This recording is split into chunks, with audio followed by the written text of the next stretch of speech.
আমরা যাচ্ছিলাম অন্য একটা শহরে।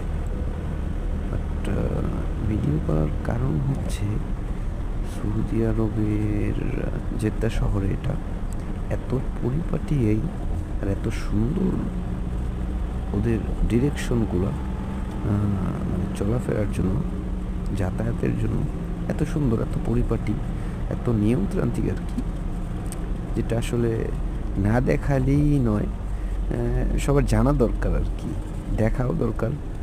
বিশেষ করে আমাদের বাংলাদেশের মানুষের যে ব্যাপারগুলা, অনিয়মতান্ত্রিক চলাফেরা, যার মতো যেভাবে চলাফেরা করা আর কি, এগুলা এত সুন্দর আর কি। আর রাস্তাঘাটগুলোও বেশ সুন্দর ছিল। আর